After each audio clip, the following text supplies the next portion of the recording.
Hi, my name is Kat Das, and today I want to talk about an important aspect of teaching yoga, which is being a responsive teacher.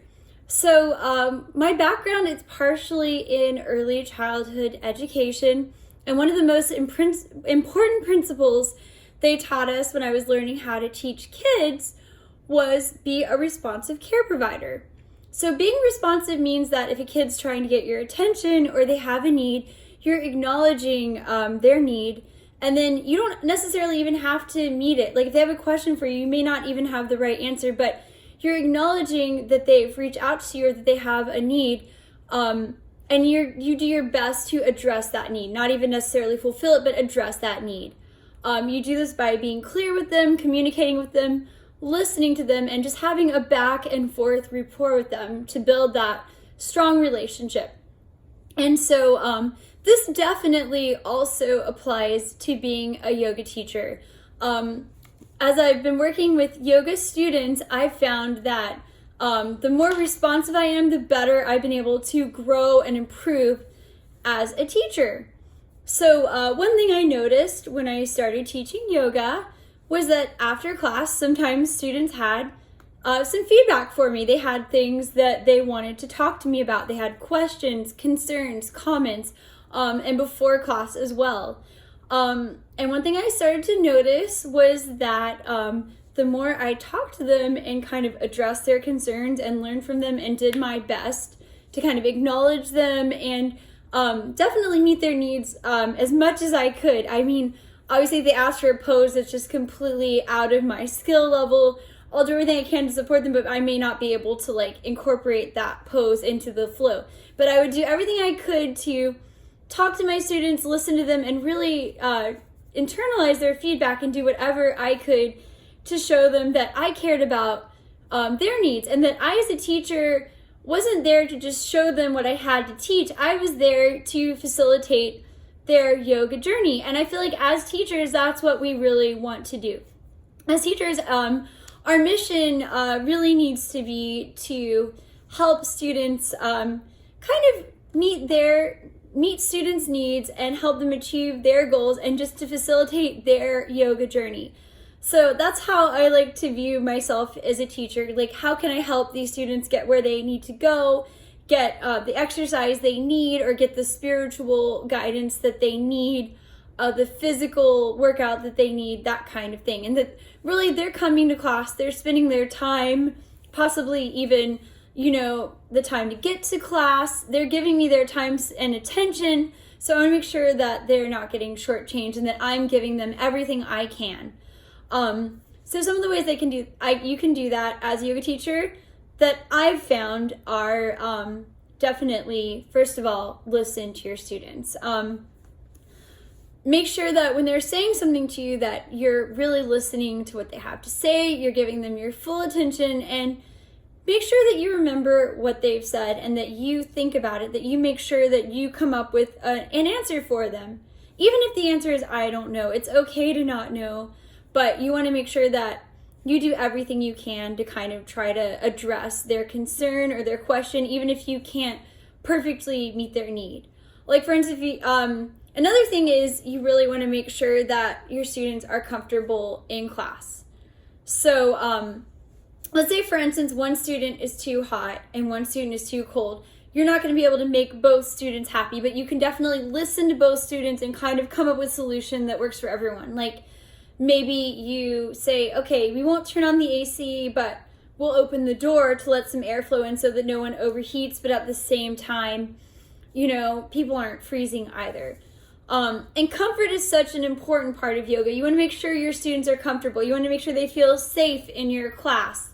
You want to make sure that they feel safe not only physically, like they're not going to get injured, they're not going to be harassed, things like that, but also that they're going to be respected. But also you want to make sure that they feel safe in the sense that they know that this is a safe place for them to you're really opening up when you're doing yoga in a room full of people. That they're not going to be judged, that you're in a judgment-free place where it's okay to try. You're not coming to class and praying that you don't fall out of tree pose because you're going to be so embarrassed. You feel like everyone in class is here to learn, and we all respect each other, and we all fall down, and so it's okay. It's okay if you're struggling with a pose or if you fall, that we're here to support you. We're not here to judge you, especially as a teacher. I never want my students to feel judged. I want them to feel supported and encouraged by me. And so definitely make sure they're comfortable physically. Make sure that, unless it's a hot yoga class, don't overheat your students. If it's supposed to be a hot yoga or meditation, definitely crank up the heat. They know what they signed up for, and make sure they have water and all those kinds of things that they can take breaks. But, make sure that your students are safe and comfortable, and that they have access to what they need. If they need to exit quickly, maybe they have an illness or something that they can get to the door, that kind of thing. Just make sure that you're accommodating your students. Another important thing to do is watch your students. Make sure that when you're teaching that you're looking over, you're checking in. If everyone seems tired, make sure that you slow down maybe a bit. Make sure they can catch their breath and then continue the class.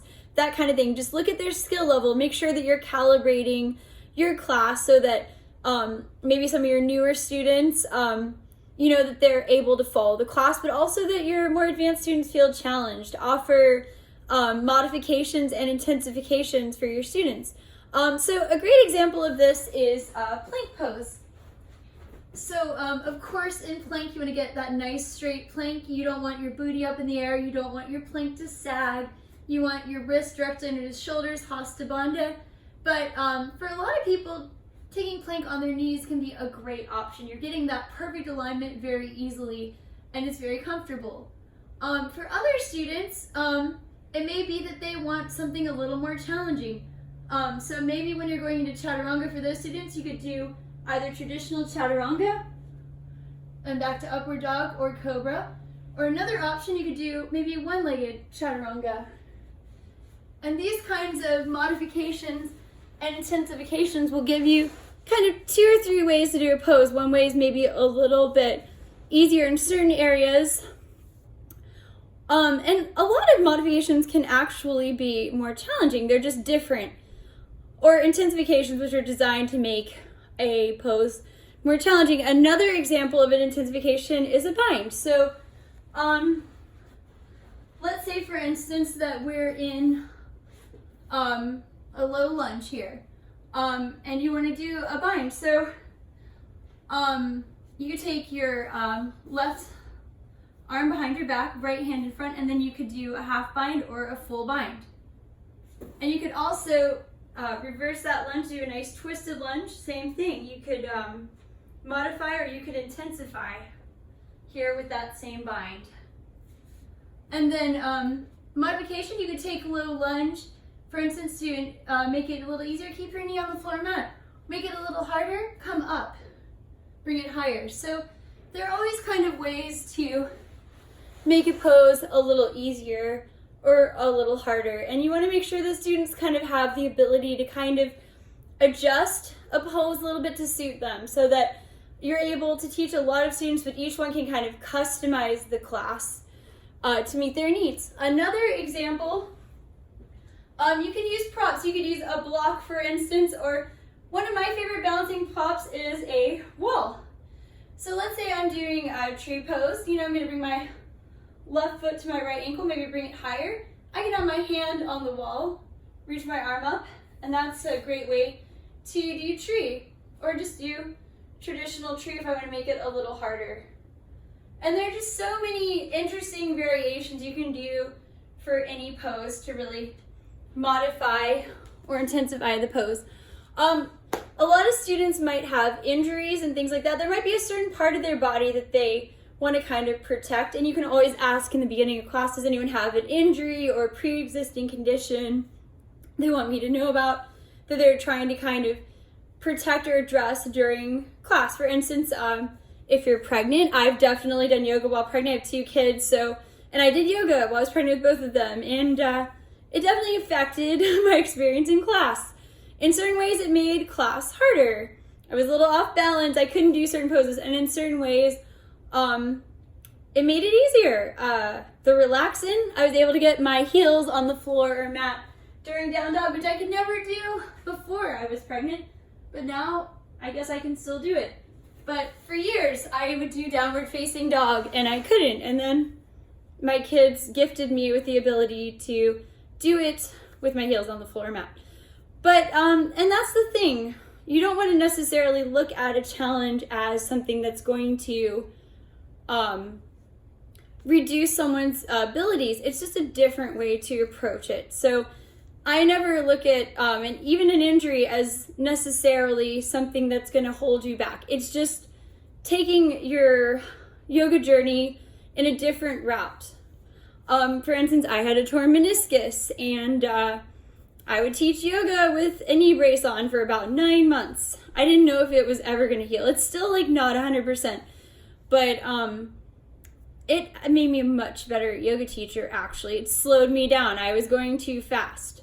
It helped me to really add control and strength, and by the end of it, I was a much better yogi because of this torn meniscus. So never look at an injury or a certain condition you have as, I hate that term, handicap. Look at it as just like, it's just a different way to approach your yoga. It's just your own special trait that's going to kind of affect how you perform yoga.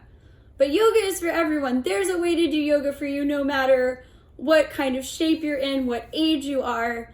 There's a way to modify or change yoga for you. So just keep that in mind. Yoga's for everyone. Yoga is inclusive, and if one thing doesn't suit you or it's not comfortable for you or you just don't even like it, fine, skip it, take it out, do your own thing. Another thing that's very important to remember as a yoga teacher is that students need a break. So what's the best way to take a break? Child's pose, right? So you come into this nice child's pose, knees wide, just relax into the pose. You can always take child's pose, but there are other breaks too you can take as well. One nice way to get a breather is just take a beat or two in downward facing dog. Just stay here. You can skip a vinyasa and go straight to down dog. And that's just like a wonderful way to get a couple breaths. You can just stay in down dog as well. So some students I've noticed seem like they're a little embarrassed to take a break. And if you notice a student wants to do something but they're embarrassed, you don't have to like make them do it. You don't have to call them out, but you can kind of give them a way to get their break without, you know, like calling them out in front of the whole class. Like, let's say a student's really tired and maybe everyone's kind of tired. Just say, yeah, take a couple more breaths in down dog. You know, you don't have to like stop the class for them, but you can make it so that, you know, you're looking at your students, you're listening, you're paying attention, and you know, you can make it so that it's fun for everyone and everyone feels included, everyone gets something out of class. Let's say, for instance, you notice that like students are having trouble balancing and you've done 2 balancing poses. Okay, so maybe that's enough. You know, maybe it's time to focus on other things you know that they really love, that they're passionate about, that you know that they're really great at. Like maybe they're more into strength building poses, you know, like the warriors. So always just kind of like look at your students, kind of look at where they're at and see how you can customize the class so that you're accommodating them. Although that being said, I also want to say this, which is very important. With students, they want to be challenged. Students don't want you to like dumb it down or make it easy for them. Make sure you're clear, you're explaining it to them, but make sure it's a challenge. Make sure that whatever their abilities are, maybe you make it just a little harder. And even a lot of modifications, like I was talking about before, can also be a bit challenging. For instance, let's say you're having a wrist issue. Coming onto your forearm for a pose like side plank is actually a little harder, in my opinion, than just doing traditional side plank, but it's also a great modification. So modification doesn't mean easier, it just means different. Other great modifications for side plank are you can have your knee on the floor mat. Also helps with that perfect alignment. I like this one. I'm keeping my knee on the floor mat, but I'm raising my top leg. And of course there's another one where you raise your top leg and you are in side plank to intensify, make it harder. There's ultimate side plank, bend the knee, straighten the leg. Things like that. You can flip the dog. You can just kind of offer options for students where it can be easier or harder, kind of depending on your skill level. So just make it fun, make it a challenge. Don't just assume, don't underestimate your students or their abilities. Make sure you're challenging them. Try to kind of look at where they're at and see if you can take them just a little further in a way that's comfortable for them and for you. And yes, definitely have fun. I think that yoga is very fun. Not all yoga is lighthearted. A lot of yoga is very serious. There are times I've cried during yoga class. It was very emotional. And so in those situations, obviously, you want to be respectful. You want to be solemn. You want to kind of follow the mood of the class. But a lot of times too, especially when you're doing my favorite yoga, which is the vinyasa flow, you really just want to make it, fun, have fun. It's okay to wobble. It's okay to be imperfect. It's okay to laugh at yourself. I've definitely fallen during thread the needle a couple of times when I was kind of sleepy, and the first thing I do is this crazy balancing pose in the morning, and people always topple over during that pose, but they don't get hurt. I mean, they know whether or not they should be doing it, and I always kind of give them a disclaimer, but we always just laugh about it, and just I'm like, oh man, I did that last week. So just make sure that your students are kind of seeing the human side of you, and that they're just that they're seeing that you're on a yoga journey too. You don't want to put the pressure on yourself or the students that you're trying to be this perfect person. You want to show them kind of your side, that you are on a journey, or that, yeah, I can do this cool pose, but do you know how many years it took me to be able to do it? That kind of thing, so they know, oh, it's not like I'm just this acrobat that was born doing crazy yoga poses. I struggled, and maybe I found something I'm good at, and maybe there are other things that I'll never be able to do no matter how many years I do yoga. I definitely have poses like that. I can't do king pigeon. I've tried, and I don't know, my shoulders just don't do that, but I think it's a beautiful pose. I've tried, but probably not that hard. Maybe if I'd been more interested in it and it was my top yoga goal, I would have prioritized it. But I could do mermaid pose, so I'm really happy about that. But some people, they don't like mermaid pose, or they prefer a different pose. So and I always try to offer options. I'll offer flourishes. I kind of feel like mermaid pose is one of those flourishes where some people love it, some people hate it. So kind of make sure you give those people options. You can do quad stretch here, or you could do half mirror pose, or don't make it so that you're doing this pose is kind of polarizing for class, and you're not giving people alternatives. You can be we're gonna try this pose, it's a little tricky, but you can also do this here, so that people don't feel left out. You want your students to feel yes, I'll have one or two poses that are much more challenging or just a little bit unique, and then I'll have I'm gonna give you that solid foundation of basic poses. We're gonna do warrior, we're gonna do, camel's one of those poses you might really, some students love it, some students hate it, and if they have back issues, you don't want them doing anything that their doctor didn't sign off on or that they're not comfortable with. So just you can skip it, you can do something else here. Sometimes for camel, since we're talking about camel, what I'll do is also you can just do a nice back stretch here. You could stay in this posture and stretch your back, or if you like, you can go back to full camel, or if you want to take it even deeper, you can do one-armed, and just kind of give students options. And then I'll say if you want to take it even deeper, relax the neck and shoulders, and just kind of give them different tiers of where they want to take the pose. So there's no right or wrong. They're all great, and you want students to know that it's not one way of doing a pose is better than another.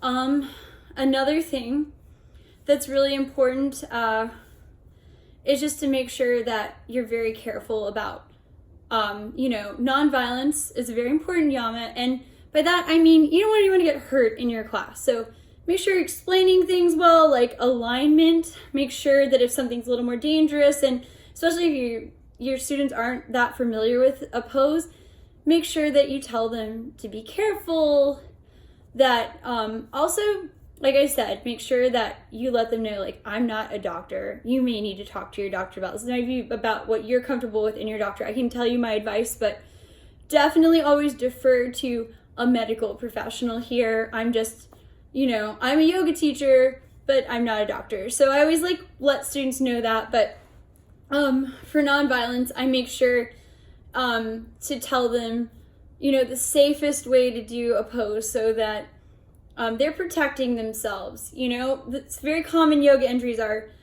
wrist injuries, and like having a good hasta bandha, pushing down on your fingertips, getting that nice suction cup grip, having those fingertips facing forward, both hands shoulder width apart, things like that.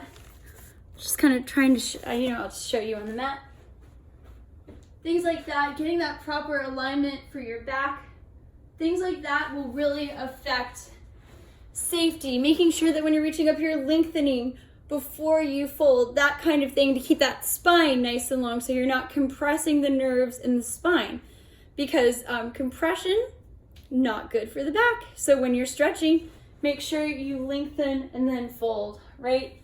You want to make sure that you're protecting your back, your neck, your shoulders, your wrists, your ankles, and your knees, that kind of thing.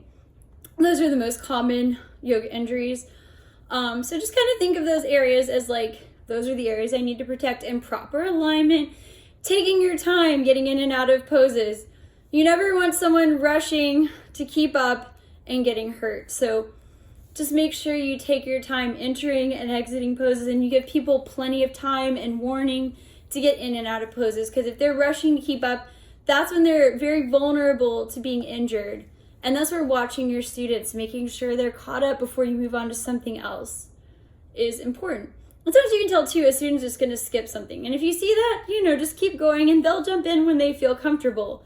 But if a student's trying to keep up, just give them a second to catch up. It can help protect your student.